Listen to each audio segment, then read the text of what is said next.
Now, the distress and wellness cycle by Charlesworth and Nathan.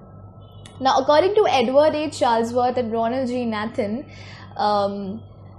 there are four main categories or four main aspects in which stress affects an individual. Okay, so an individual can be affected behaviorally, physiologically, emotionally, or even in the cognitive domain. An individual can be affected. Okay, now it depends on the individual whether he is involved in the distress cycle or in the wellness cycle. If the individual actually is effectively able to handle his stress, he lies in the wellness cycle of stress.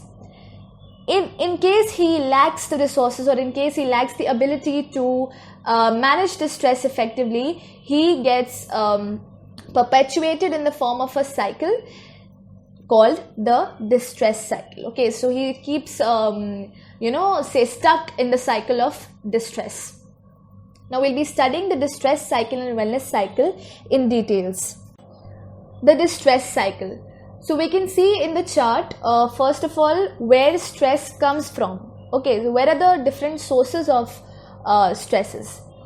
Change stressors, when a change of job, a change of home, a change of family takes place, so that becomes a source of stress. Chemical stressors, some sort of chemical injury or working in a chemical environment.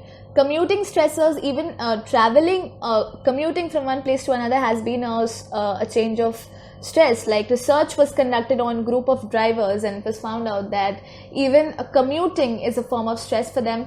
Decision stressors, while making decisions, that becomes a source of stress. Disease stressors, chronic disease becomes stressor. Emotional stressors, environmental stressors, family stressors, pain stressors, phobic stressors, even the different types of phobias that a person is actually affected by become a sort of stress. Physical stressors, then there are social stressors, and there are workplace stressors. Okay. Now what happens when all these types of stressors actually start overloading? There will be some immediate effects on the individual, right? So these effects will be in the form of four types. Either these will be behavioral effects, or they will be physiological effects, or emotional or cognitive effects. Okay. What will be the immediate behavioral effects?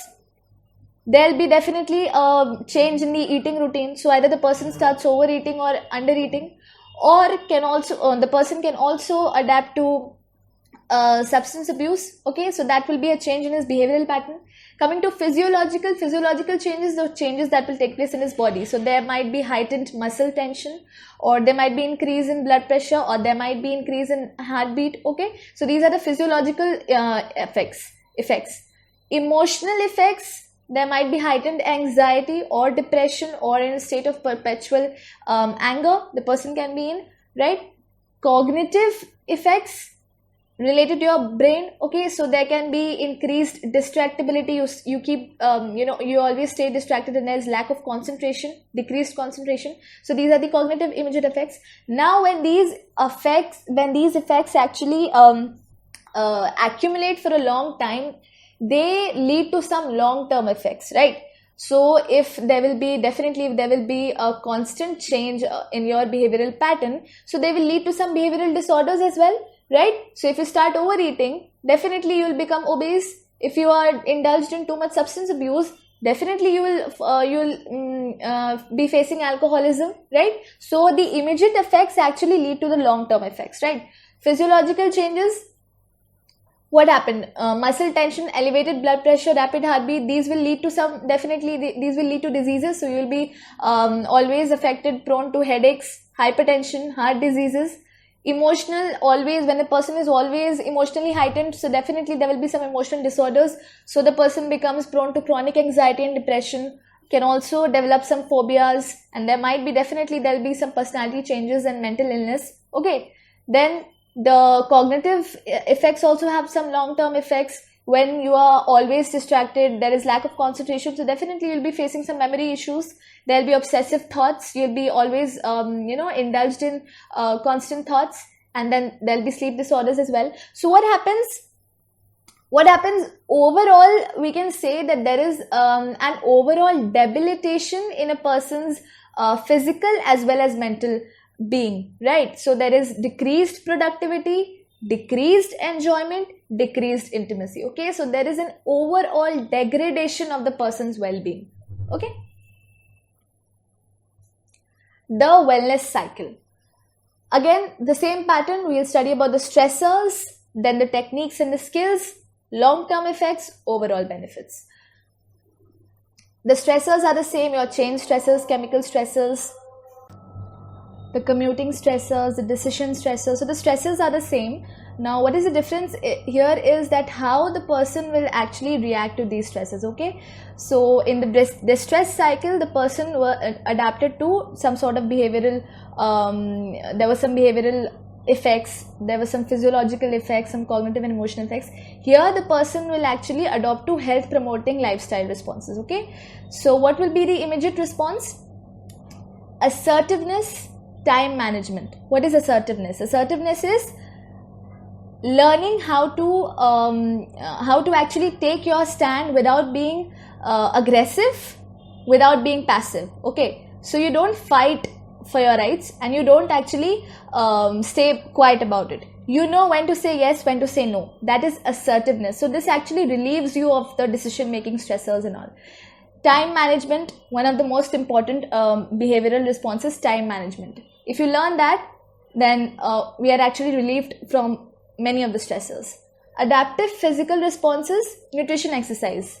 There earlier we saw what were the physiological changes. There were a heartbeat, increased blood pressure. Now when we adapt to physical responses like nutrition, exercise and relaxation, we will be relieved from these sort of immediate effects. Then the cognitive and emotional responses, stress inoculation, cognitive restructuring. Now what is stress inoculation? So the stress inoculation therapy is the therapy which is actually used to train the patient to adapt to future stresses. Okay, so as a result what will happen? The person will actually be already say protected from the future stresses. Okay, then cognitive restructuring. Cognitive restructuring is actually what happens is that an individual has some self-set goals, some rigid thoughts and beliefs which he or she actually works to achieve. Okay, so some thoughts like the nothing or all concept, like you either you gain everything or you gain nothing. So these are some rigid thoughts which actually become a source of stress for the individuals. So these sort of cognitive framework of the mind need to be restructured. So through the process of cognitive restructuring, the person is taught to adapt the middle path, okay, not the extreme ones. So this will actually relieve the person from the stress. The long-term effects, again, the long-term effects depend on the adaptive responses which the individual has earlier taken. So when the individual had resorted to assertiveness, the person becomes there's an increase in the person's self-esteem and self-respect, because the person is now assertive. He knows how to make his decisions and he is an able person in life. Time management, when the person has learned time management, then he definitely has succeeded in most of his work. So he gains self-confidence as well. Then in the physical responses, when the person had adopted to nutrition, exercises and relaxation, so definitely what will happen in the long term, the person will have an improved physical health and will be resistant to diseases. Then the therapies of stress inoculation and cognitive restructuring will also have long-term effects, right? So the person will have an improved mental health, and because of cognitive restructuring, the person will be resistant to future stressors as well. So what are the overall effects of this wellness cycle?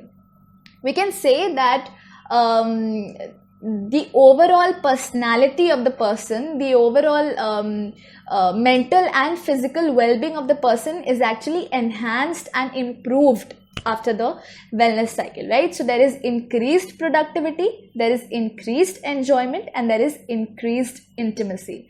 So this was the wellness cycle.